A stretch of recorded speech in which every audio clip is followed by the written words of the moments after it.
You get an idea of how you can do engaging and interactive stuff. Hello, everyone. Let me see here. You want me to turn on a banner? Turn on the housekeeping banner. Yes, good. We're all set there. Here we go. We are, oh my goodness, just about 35 seconds away from going live. Going live. At 1:02:30. Did I do the right one? Okay, good. Thank you, India. Here we go. Oh, crapola.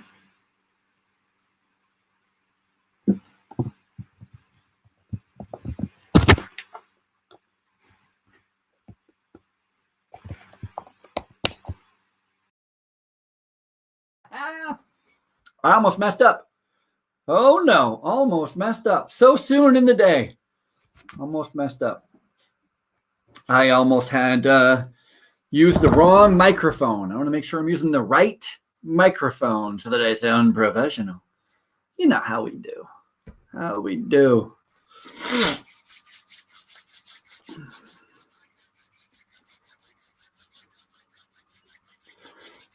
Excellent, excellent. Hello, everyone. Welcome to the Ralph Peterson radio show. I think I am late. How did I go late? I was tracking. Oh, no. I was looking at too many things, and I think my timer started a little later than I had anticipated. I do apologize for those who are listening to dead air or the repeat of the jingle music. It is Tuesday, February 2nd, 2021, perhaps one of my favorite days of the whole year. I don't know if it's one of my favorite days, but it's Groundhog Day, and Groundhog Day, the movie, is certainly by far my favorite movie of all times. It's my absolute favorite movie. I actually wrote a column. I had this stupid, crazy story I'm not going to bore you with, but when I was going for a degree in creative writing, I was taking this class, and I was trying to write about the story of the Groundhog Day, but I was taking an English comp class. And so you can't put story in English comp writing. You have to do you have to make a thesis and then support it. And I could not get it because I just wanted to tell the story about when Groundhog Day started and where they used to just, they used to hunt the groundhogs and drink some beer and have some fun with it. But it's turned out to be my funnest movie of all. It's called Groundhog Day, starring Bill Murray. If you haven't seen it, I totally recommend it. It is so great. If you weren't awake this morning to see all the hubbubaloo, can I say hubbubaloo? All the hubbubaloo of this morning, Punxsutawney Phil in Punxsutawney, Pennsylvania, did indeed see his shadow, which means 6 more weeks of winter. So that's the cold, hard truth about what happened this morning with Groundhog Day. But, just because it's fun, I'm going to tell you a little something that I think is so fun when you do a little research. When you're in the position to have to do research for a live radio show, I'll tell you, you find the funnest stuff to talk about. And here's the big question you have to ask yourself is, why do groundhogs poke their head up on the 2nd of February or in the month of February? Why? What are they looking for? What's the whole point? And what's super fun is there's an actual answer. And the answer is the groundhogs, the male groundhogs, not the female. So let me just go there. Only male groundhogs are poking their head up in February to check the weather. Females are not doing it. Instead, males come out of their holes, out of their burrows the first week or around the first week of February, and they go and they check in on their female counterparts. That's right. They are known to go and find other burrows, other holes in the ground where females live, and they go down there and they just check on them. There's nothing going on other than a little socializing, a little, how is everything going? You doing okay? and then they go back to their holes and they sleep for another 6 weeks. It's not until March that they come out of their hole, and then they go and they call on those young ladies that they already checked in on. They go, hey, hi, remember me? I came in and checked on you, made sure you had all your blankets and everything. That was me. Yes, how are you doing? And then hopefully the male groundhog made a good enough impression on the female groundhog. I'm not making this up. This is a true story. Hopefully the male groundhog made a good impression on the female groundhog, and we have what we call baby groundhogs at the end of April. That, my friends, is the real story of Groundhog Day, and I think one of the funnest. All right. Welcome to the Ralph Peterson radio program. I'm not here to talk to you about groundhogs courting, although I do find it to be a fun and interesting subject that you can probably only bring up one day a year, and that day is today. So, Ralph Peterson radio program, we are here. We're going to talk all about organizational leadership. Today is probably one of my favorite subjects, organizational leadership. How do you lead an organization? What does it mean to lead an organization, especially when it comes to onboarding new leaders, trying to figure out how to get people into position to win. Oh my gosh, is winning important? I used to work for a company. I'm not going to say their name, but a little internet research, you can find out very quickly who I'm talking about. I used to work for a company that their culture, it's such a weird culture because they have a fantastic culture of hard work and competition. Huge. Everything is about hard work and competition for this company. It is really a great place to get in. If you're into competing, if you don't mind hard work, it's a real great place. Here's the thing though. They do not set you up to win. And in fact, they make it so that you cannot win. And it's this not winning, the ability to not win, that I finally figured out. And I was there for 13 years. But when I finally figured out that what I could not do, it didn't matter how hard you worked. It didn't matter how many deals you made. It didn't matter how many contacts you had. It didn't matter how clean the building was. Because again, I was working in housekeeping as I do now. You can never, ever, ever win. And that, I think, is it continues to be one of the biggest challenges in my industry in housekeeping, is when anytime I ask someone, a client, I say, hey, how are we doing? They go looking automatically, as if they don't even think about it. They go looking for dirt.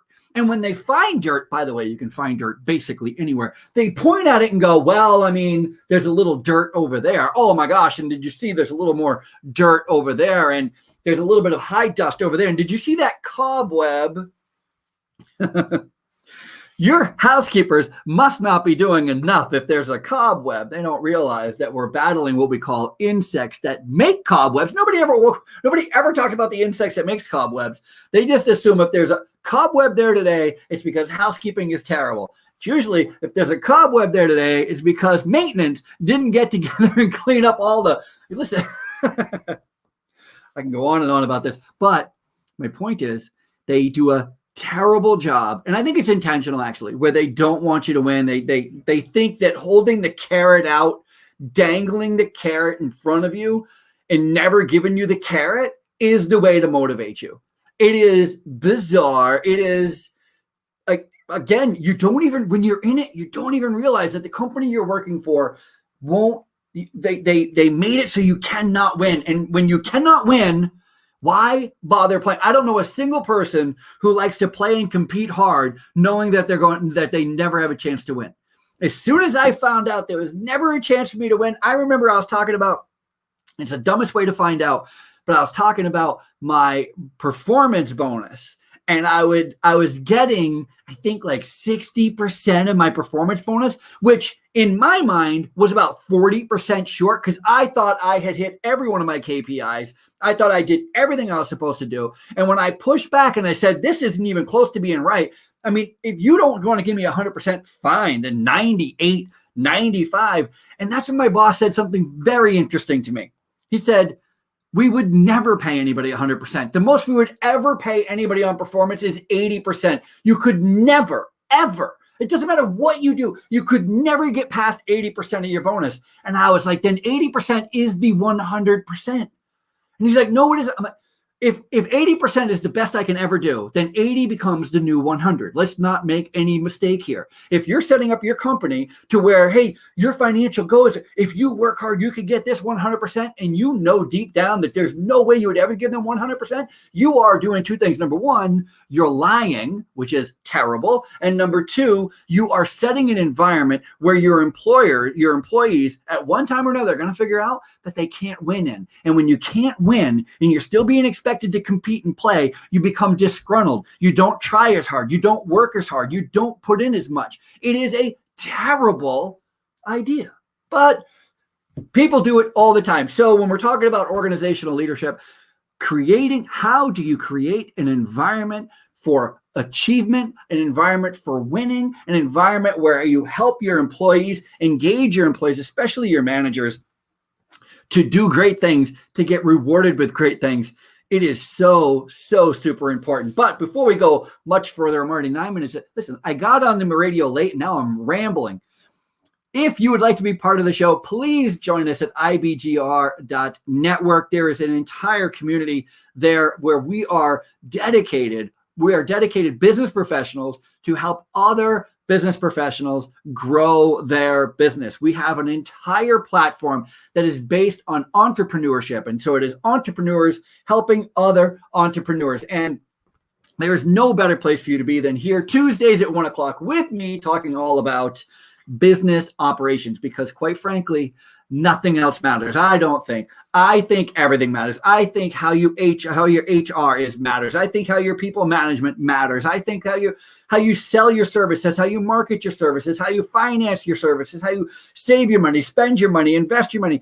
All of that's important, but not as important as how you operate your business. If you do not have a good business operation, if you don't have a good fundamental idea of how to operate your business, I don't care how much money you make. I don't care how great your advertisement is. I don't care how sparkling clean your copy is.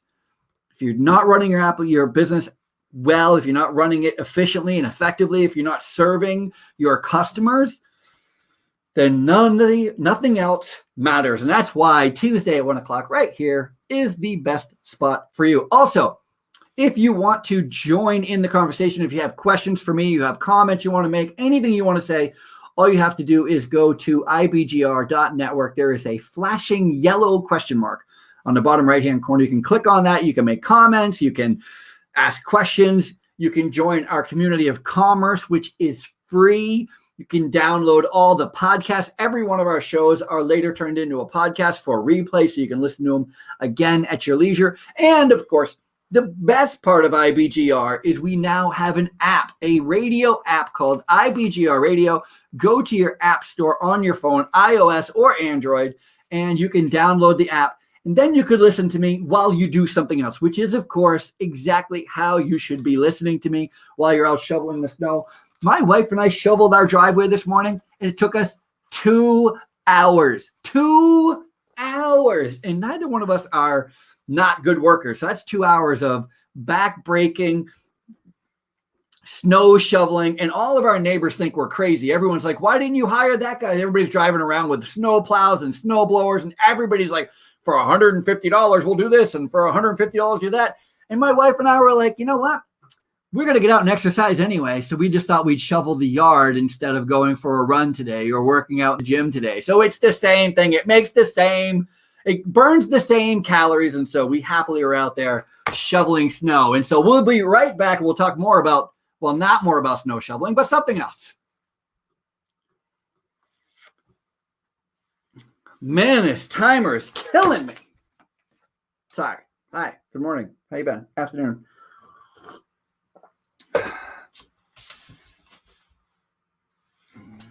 Chicken war still going on.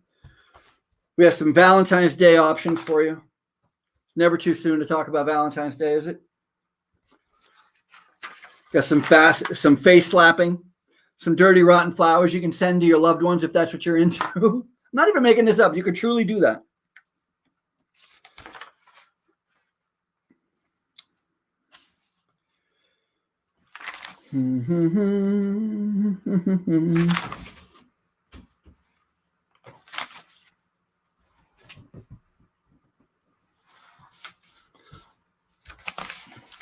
I am not going to miss the timer this time. Won't do it. I'll be on time this time. No, I'm sorry. Sorry. My bad. All right, here we go. I've got everybody concerned. You're running late. I know. I'm sorry. It was an accident. I don't mean to be late. I don't want to be late. I promise. I do. I promise. I promise.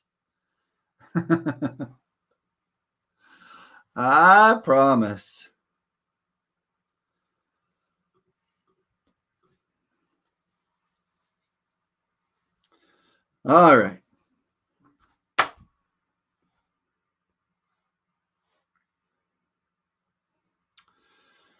If anybody's interested in going to heaven, you can now reserve your spot. Catholic Church has got nothing on this website. And that used to be a Catholic Church thing. Maybe it still is. You could buy your way.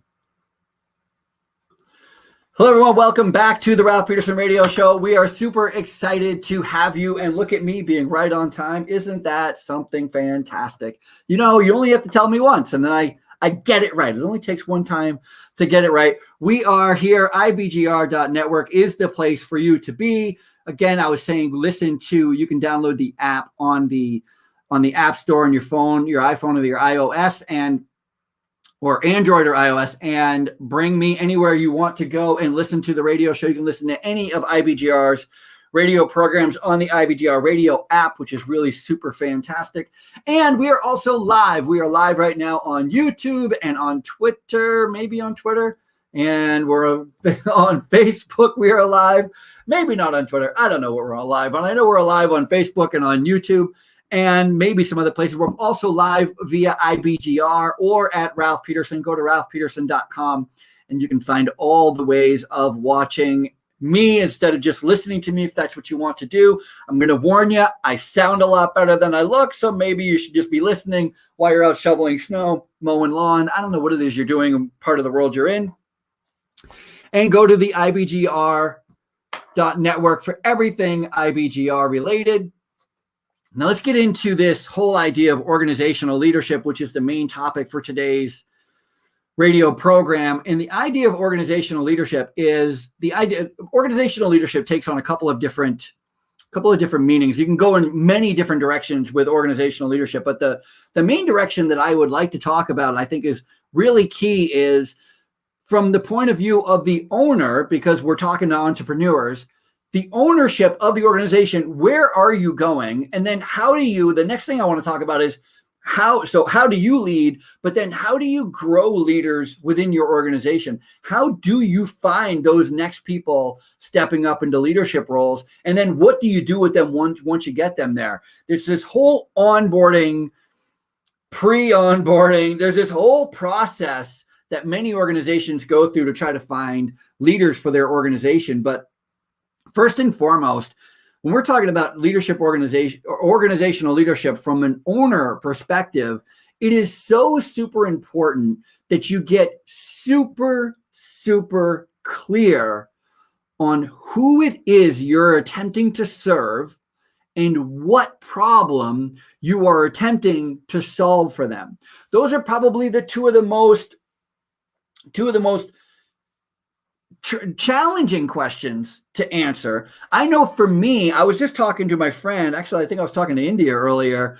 We're talking about when I used to work for this company, this housekeeping company, and I worked in sales. One of the biggest challenges I had with them is they gave me a super large area to be in charge of, to sell in. They gave me like 7 states. They're like, these 7 states is your area. Now, if you can imagine being in sales and you have to call on clients, could you imagine trying to call on clients in 7 states? It's not that 7 states is too many.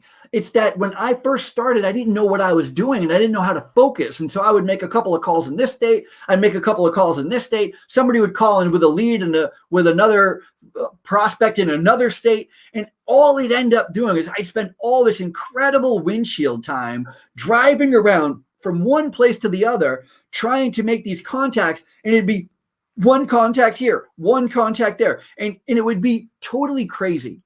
And so one of the things that I think if I were able to do that all over again, and certainly how I'm taking my business now, is you have to say, where do you want to do business?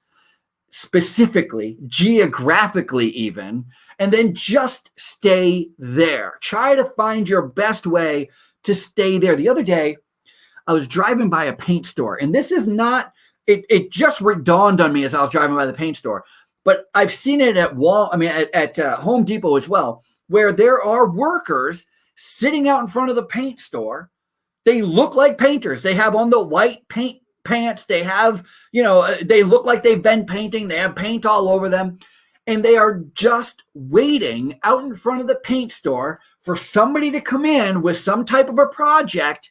And they just say, hey, I'm a painter. It looks like you're buying paint. Would you like a hand? I need some work. It looks like you have some work.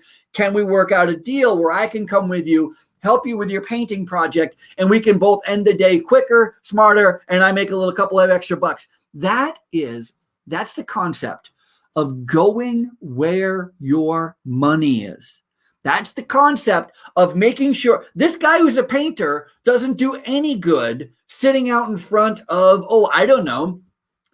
the grocery store, looking for work in front of the grocery store. Do you work in the grocery store? Do you help carry groceries? Like, why a grocery store? You wouldn't do that. If you're a painter and you were looking for work, you go hang out at the paint store. If you are a construction worker or a laborer and you're looking for work, especially if you're working for piecemeal kind of day work, Lowe's or a Home Depot is the place, or a lumberyard is the place for you to go sit outside, get there early, be ready to work, have your lunch packed, and make contact. People walk in it. People are coming out with a truckload of 2x4s, a quick little, looks a lot of 2x4s. Would you like some help with that? I'm available. That's how you get paid.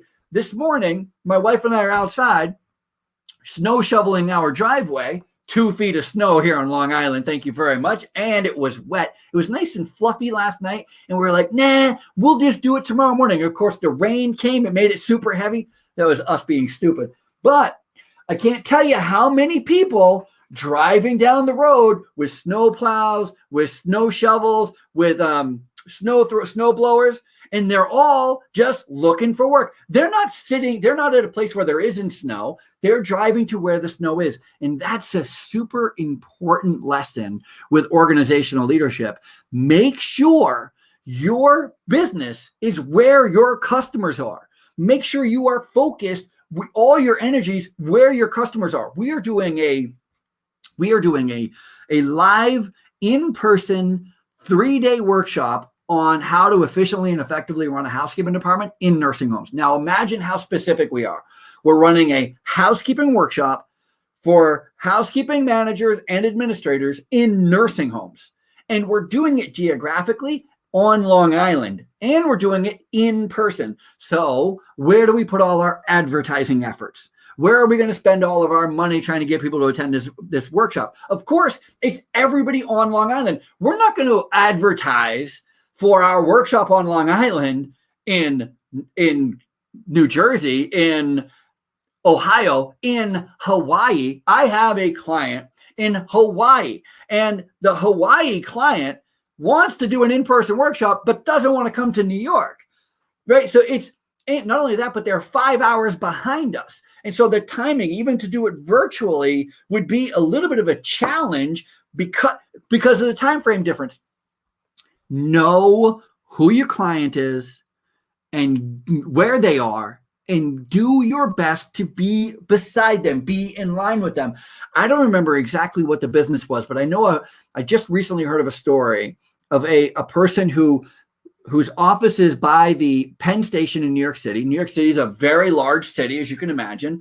And he was forever trying to market everywhere all around New York City and just getting piecemeal business, not able to sell an awful lot. And so he decided that he was going to map out a 10-block radius, which, by the way, is 1 mile. 10 blocks is 1 mile here in New York City. So a 1 block or a 1 mile radius around his office by Penn Penn Station in New York City, and he was only going to do business in that 10-block radius, only find customers in that 10-block radius, and his company took off. And the reason his company took off is because he got specific. He got specific with his geography. He got specific with what his client, who he was after. That is really smart, really focused leadership, business or organizational leadership, aligning yourself with your customers' needs, again, solving the problem that they have and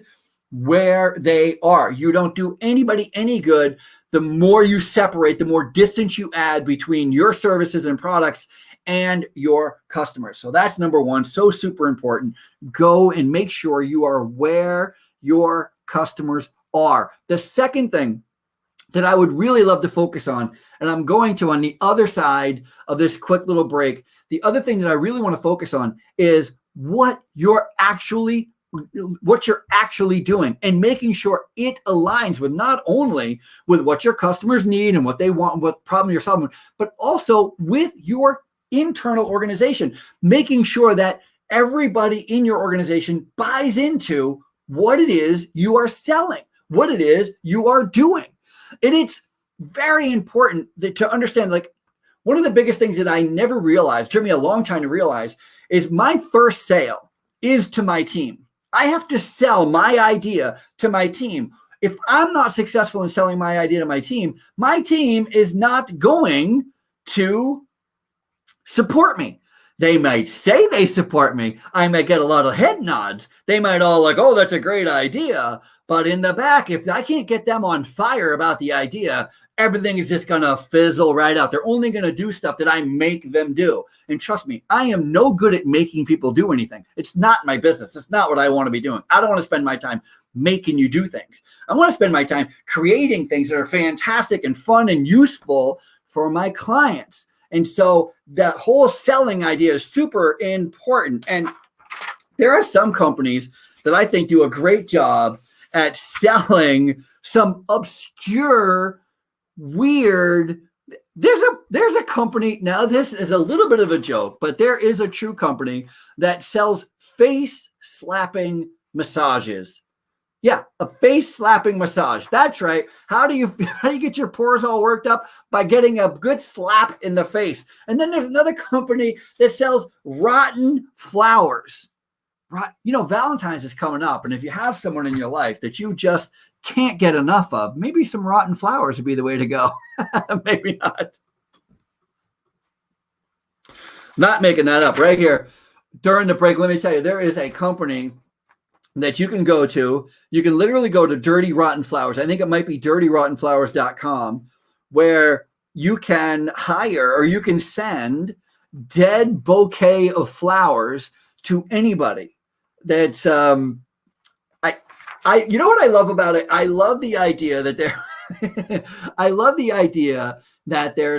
there's somebody who's throwing out dead flowers all the time, and somebody just going, what a waste. We paid $100 for those flowers, and 5 or 7 days later, the flowers are no good, and you just end up throwing them away. And so what a waste. And then somebody else says, dead on time. Oh, good. Somebody else says, hey, I wish I could send those to my ex-girlfriend or my ex-boyfriend. Give me those. I'm going to send them to somebody. And then somebody else goes, now that's a good business idea. What if I could collect all these dead flowers and then, send them to people if you have a, could you imagine sending somebody dirty, rotten flowers? Yeah, me neither. It's nothing I would do, of course, because I'm a gentleman, but there it is. It's my job to give you all the information that you need. Also, there really is, you can pay to be slapped in the face for several minutes in order to tighten your skin and remove wrinkles. I'm going to have to tell my wife about this. She's always complaining. She said, like, these curl lines. Maybe I just need to smack her around. I don't know. However, this is either a curse or a blessing. It depends, I guess, who you are, the slapper or the slappee. But it says the results aren't permanent. So you have to go back to get slapped around once your wrinkles come back. So this is known as face boxing. We got to get back on the air here in a second. It's called face boxing. And face boxing, and it is popular in Thailand. And don't be fooled, because there is, according to this article anyway, there's only one certified business in the United States, and is located in San Francisco. And they want to make sure that they wanted to let you know that company warns against fraudulent slappers who claim that the practice is known as Thai wisdom. Come on, you can't make that up. That's so fun. I know, that's what I'm saying. It's a good thing. I save those stories for the interwebs, for those of you dare to watch the show instead of just listen. All right, here we go.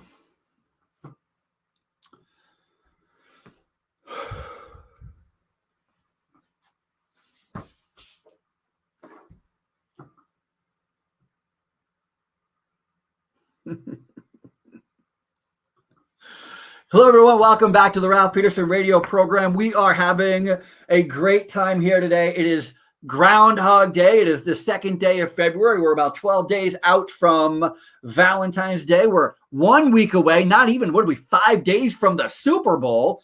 Oh my God. See, speaking of the Super Bowl, it's never mattered if you are a football fan or if you're not a football fan, because the networks have done an amazing job of marrying these two wonderful things. One, great football, a great game, all this hype, and these amazing, out-of-the-box, sometimes very provocative, first-time seen commercials. And we're talking about commercials with actors that you would never expect to see, with technologies you would expect to see, with products and making, remember the Budweiser, like all of these funny and fantastic and over the top. Everybody, if you don't like football, you watch the Super Bowl for the commercials. And if you do like football, you stay during the commercials to watch the commercials. It is one of those marriages, this commercial giant with this football giant game. And it's been this beautiful, wonderful, money-making, amazing marriage that has been going on forever. And now we have a new story out. Last week, I told you, Coca-Cola backed out, Pepsi backed out. All these companies are backing out of Super Bowl commercials. And Mr. Peanut. I don't know. I go from hype, I'm like, yeah. And then Mr. Peanut, you can't hype up the turn of phrase Mr. Peanut for some reason. But Mr. Peanut is backing out of the Super Bowl ad this year. They are not going to run a $5 million, which is what they were purported to pay last year. Instead, their spokesman says Mr. Peanut will use all $5 million of the big game budget, not on advertisement, but to recognize and reward little acts of extraordinary substance across the country. Now, if you're asking yourself, what the heck does that mean? I'm right there with you, because I have no idea.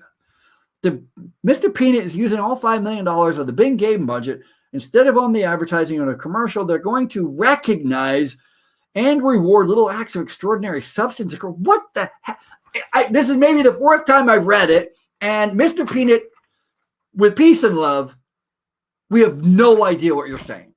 I get that you're saying we're not going to spend $5 million in a football ad. I get that. And I also wonder why. Now, you're saying you're going to jump on the bandwagon like everybody else. You're going to say like you are like Coke and like Pepsi and I think Burger King. You're going to say, oh, it's because we've decided to spend our money on more beneficial ways to help the community and the downtrodden. Okay.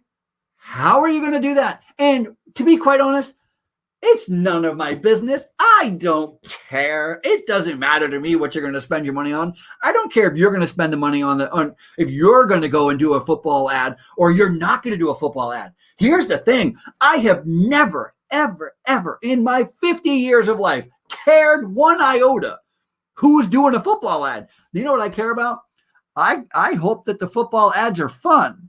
And if they're not, you know what I'm going to talk about? How they weren't fun.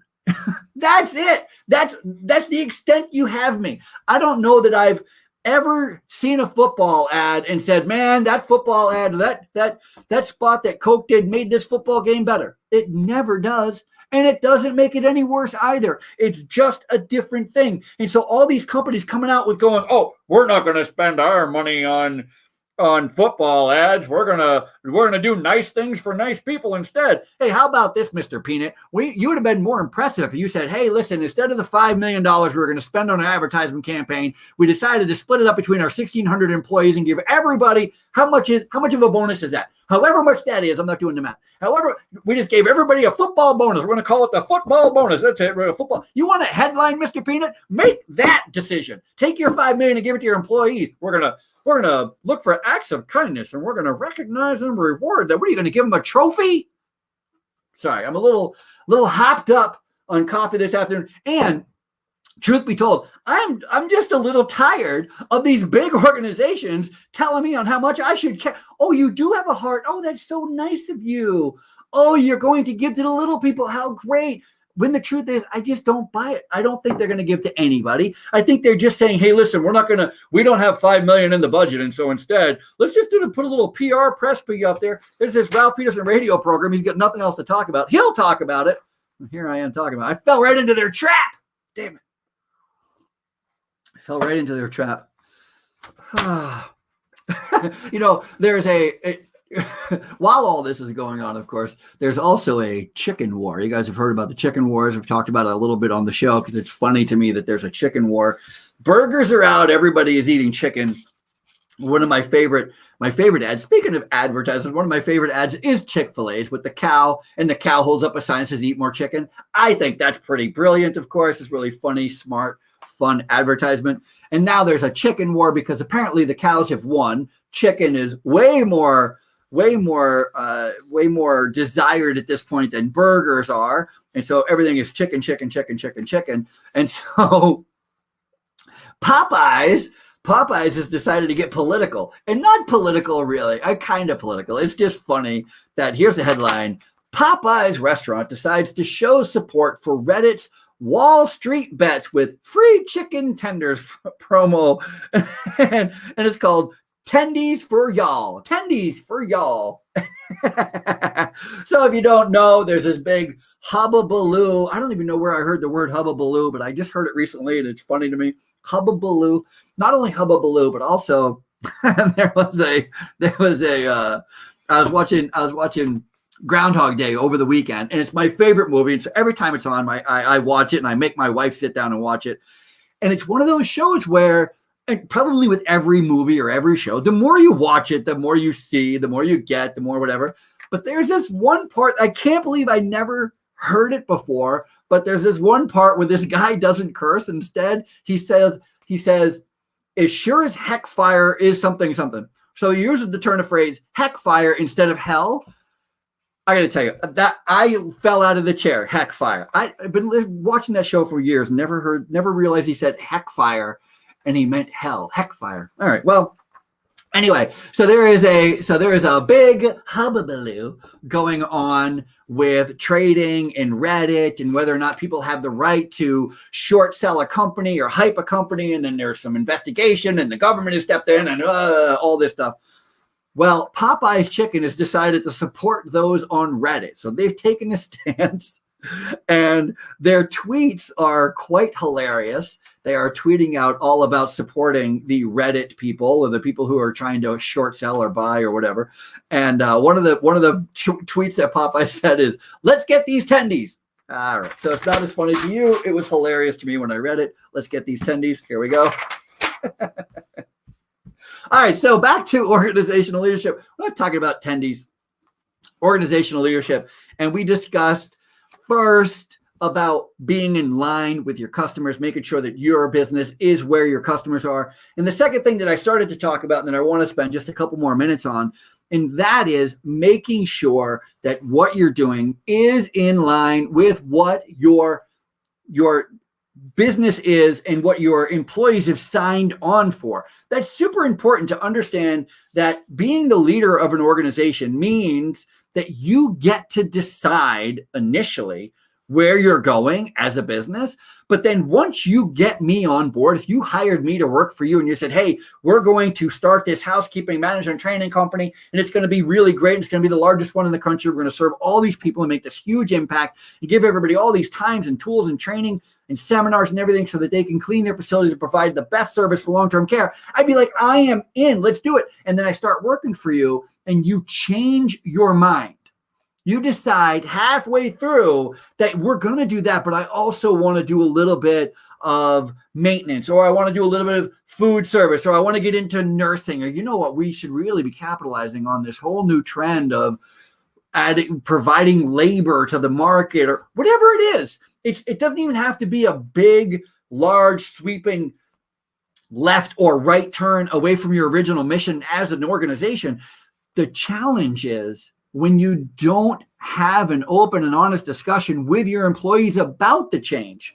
When you just make a shift and you expect everybody to just come along and go along because you're the leader, that's not quite how leadership works. You do have to have conversations. You could. Goodness, I'm trying to stop using the word should and saying the word could. You could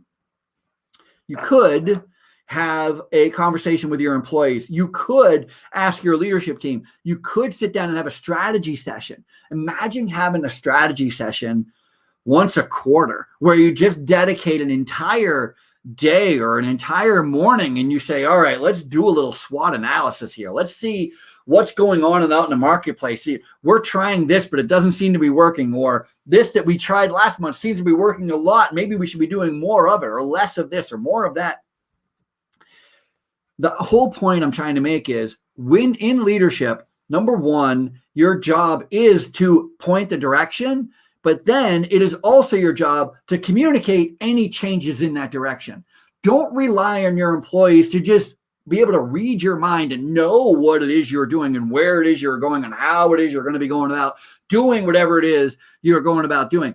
Make sure that you are paying attention to how your employees are reacting to what you are doing. It is so super important. And I think it's one of those things that I certainly have overlooked. And I know a lot of other people overlook it all the time. More right after this. All right, here we go. Oh, I do have one more story about getting into heaven. Or you can reserve a spot in hell, actually. Maybe we'll save it for the on the air. Maybe that's an on air. Maybe, can I talk about heaven and hell on the air? Bill, any ideas?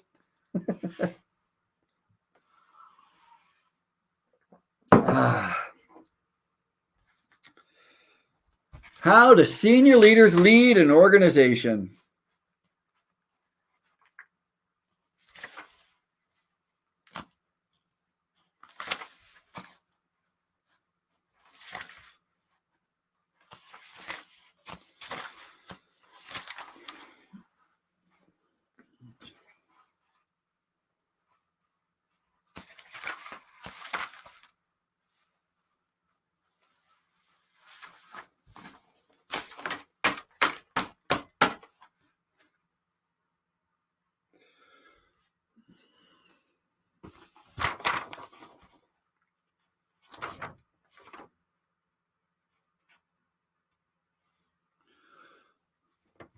It's 1:45. I can't believe we're almost done. This is the last segment?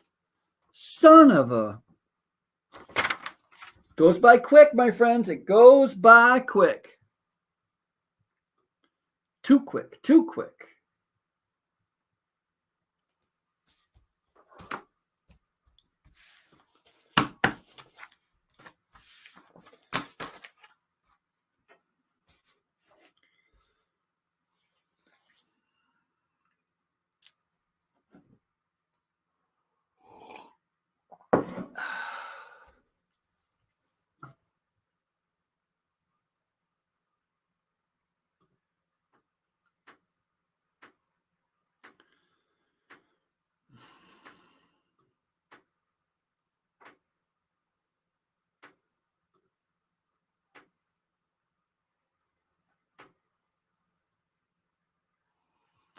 All right, 46, eh?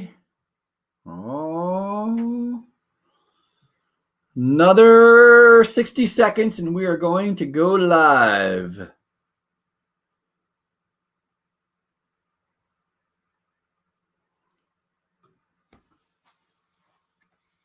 Everything all good, India? Just let me know in the little chat box. Say, yes, you're good. And I'll say, thank you.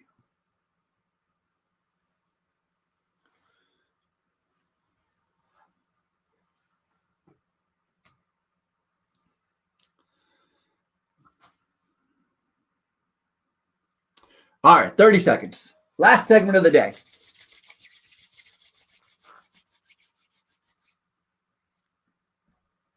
Oh, good. Thank you, India.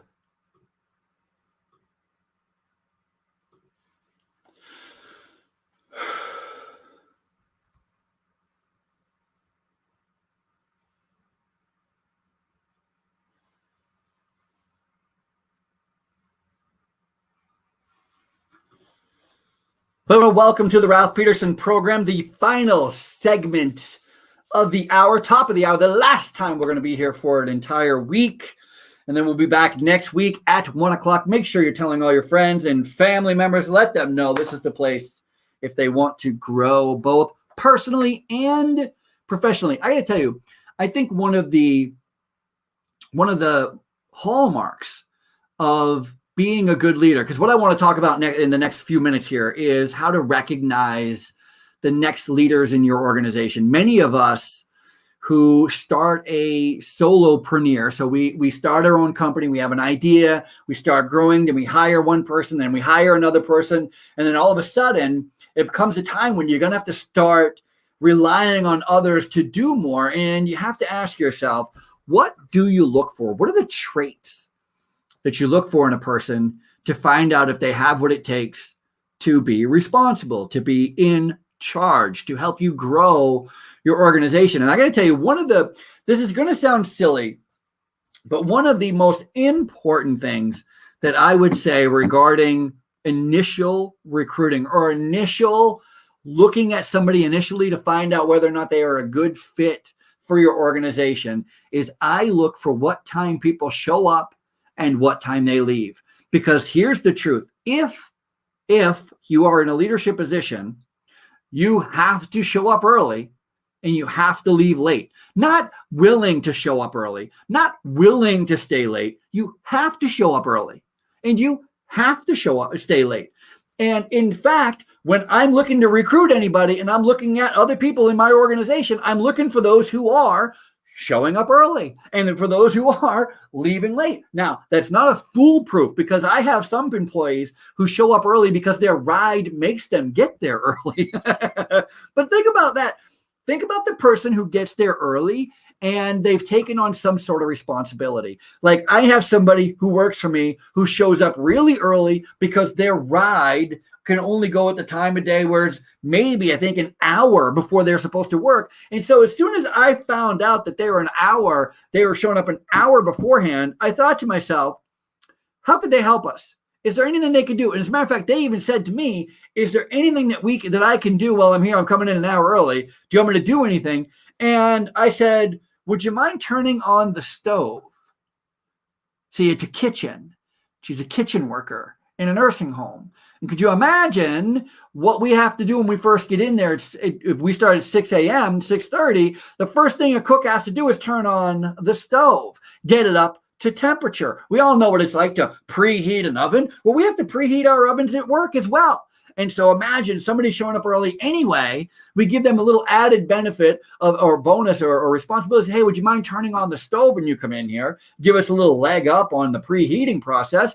That is quite literally how some people get into leadership positions, because they're showing up early. They're willing to do some mundane tasks that takes nothing at all, like turning on the stove. And before you know it, we're looking at them to do more because they're showing up early, and they're early. They have nothing else to do, and they're willing to participate in some way to help you. I'm telling you, sometimes that's all it takes. And then, of course, there are people who show up early and stay late who have no business in being in a leadership position. But it's the opposite is not true. People who want to be in leadership cannot be just on time. You cannot be a clock watcher. If you're the type of person who my job starts at 7 and I get there at 6:58, you are not a management candidate. If you're somebody who shows like, I want to be 15 minutes early, I'm always 15 minutes early, I like being 15, I'm comfortable, good. Guess what?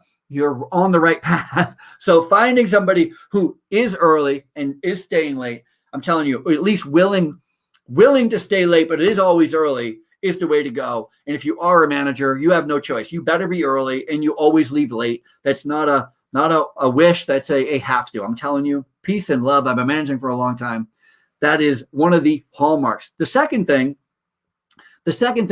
about leadership, when you're trying to identify somebody, whether or not they'd be a good leader, is trying to find someone who represents the culture of the organization. It doesn't mean that they're going to fit in perfectly. None of us fit in perfectly with each other, but they toe the company line. They're after the same thing. They're helpful. They're smart. They're engaging. They can make decisions. But on the leadership end, it is super important for us to be clear with our expectations and give them the ability to win. I know I started this program talking about giving staff, giving employees, giving managers the ability to win, but I'm going to end it there as well. That's how important I think this whole topic is. For many of you, if you don't know, I'll tell you, I am an examiner with the Quality Awards to the American Healthcare Association. And so there's this whole Quality Award program based on the Baldrige Quality Award program. And if you're in any type of business, I'll tell you what, it behooves you to look up the Quality Award program, the Baldrige Quality Award program. It is the best. Getting to know this program and understanding the value behind the questions and how to answer them and how to discover in my own organization. It is the lifeblood of my organization, understanding this quality award process, because it really breaks down everything in business and leadership that you need to be looking at and addressing in your organization. It's the best thing that's ever happened to me. Anyway, so I'm an examiner, which means I judge people's applications. And we're going through our training right now. And in section 5, the question is, now this is asking an organization. Now, the organization who is applying for the award has to answer this question. How do you engage your workforce for retention and high performance? Think about just think about the question for a minute. How do you engage? And when I hear the word engage, I always try to swap out the word engage for the word listen. People who feel engaged are the ones who feel listened to. I think. Obviously, people who feel engaged are feeling valued. And how do you get value? Well, you're being listened to because your ideas you're able to share your ideas. And people are taking your ideas and running with them and going back and forth with them. And so you're feeling engaged. And so I think the word engaged could be swapped out for the word listen. So how do you listen to your workforce? And not just listen to them for no reason, but to listen to them complain or whatever. But it's for 2 reasons. How do you listen to your workforce? For retention, so that they don't quit, which is super important, and for high performance. How do you listen to your employees so that you enable them to be high performers? Could you imagine if the answer lies within this question? If the answer could be that the way you get high performing employees is by listening to them? What? Could you imagine that all you had to do was listen to your employees, give them some ability to speak up and to share, and then give it back to them and make them feel valued? That's how you build a high-performance team? Listen, it's not foolproof. Of course, there are some employees who don't deserve to be employees. Don't shake your head at me. I agree with you. I can't tell you how many employees I have had in my entire life that how they're even able to survive, because you can't rely on them to do anything. Even when it's in their own best interest, you can't get them to do anything for themselves. I get it. There are a lot of employees who this is not going to be for. But I'm telling you what, when we're talking about leaders, how do you get your managers to stay and to have high performance? And it might just take a little bit of what we call engagement, a little listening. Here's another question. How do you foster an organizational culture that is characterized by open communication? I mean, just the thought that organizational leadership comes down to having a good direction, understanding where you're going, communicating where you're going effectively and efficiently to the team behind you, making sure you are aligned with your customer. That is, you are where your customer is. And then every time you have to make a sidestep, because trust me, in the entrepreneurial world, we have like this big overarching objective, and then we got to kind of swim side to side trying to get to it. You're just getting out of traffic. Imagine a little Frogger game where you're trying to cross the street. That's what it's like trying to get to a customer in entrepreneur world. You have to shift all the time. But it's important that if you're not telling the people behind you that are supporting you, that are on your team, which direction you're going in and why you're having to make these side steps, they're going to get lost in the sauce. And you do not want them to be lost, because then you'll lose your support team. It's so super fantastic. Organizational leadership, the conversation, the discussion around organizational leadership, I think is one of the best you can have for your organization, for your employees, for your community, for your family. Everybody benefits the more clear you are on the direction your organization is going, how you're getting there, who's going there with you, who your customer is, aligning yourself with it, and then having this open and honest dialogue where you're communicating and engaging with your workforce to encourage retention and high performance. I mean, come on, get out of here. Is there anything better than that? There's nothing better than engaging your employees so that they perform well, they stay motivated, they stay engaged, and they perform at their best. I mean, come on, nothing better.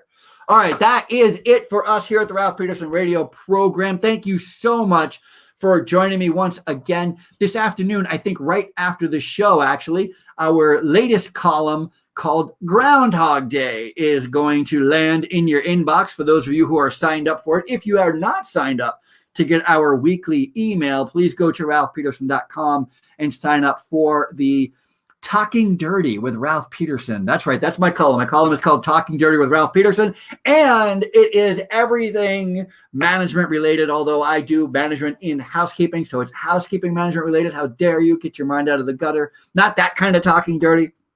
Today is all about Groundhog Day and how I learned a valuable lesson just watching that movie. And it's all about servant leadership. That's what Groundhog Day, the movie, teaches you. And I hope, if anything else, you learn that's what we learned today at this program: servant leadership, organizational leadership. See you guys later. That's it, my friends. Thank you so much for watching. Let me say thank you to Mr. Bill. Thank you, sir. Show is over. One final story before I go for those who are watching, because it's fun. There is a website called reserveaspotinheaven.com, whereas you can buy your way. Actually, you can buy a whole bag of VIP passes. Let me see. Hold on a second. So you can buy. There is a VIP package. You get, so the basic heaven reservation package is included an official looking reservation card. That's good. You get a boarding pass, which is nice. You get an ID card and a Heaven 101, which lists, of course, all the rules and regulations at the destination. I love that Heaven has a bunch of rules and regulations that you need written down before you get there. But you can also... You know, I got to tell you that I fancy myself a writer. Like, I really enjoy the writing process. I really like telling stories. But there are sometimes I read stories where I go, man, I wish I was this guy, because this is funny copy. Who thought this was a thing to write about? A premium upgrade. You can get a premium upgrade to reserve a spot in heaven. The travel kit adds a VIP pass. Listen, if there's a VIP section in heaven, I'm going to be pissed, because my whole life I've not been in the clique, and I certainly wouldn't be able to afford a VIP pass. And with the VIP pass, you get access to the elite areas of heaven. Including, oh gosh, this is what I'm talking about. Including, you get access, including to the land of milk and honey. How are you? Milk and honey, here we come. It's the greatest copy ever. All right, that's it for me. See you guys later.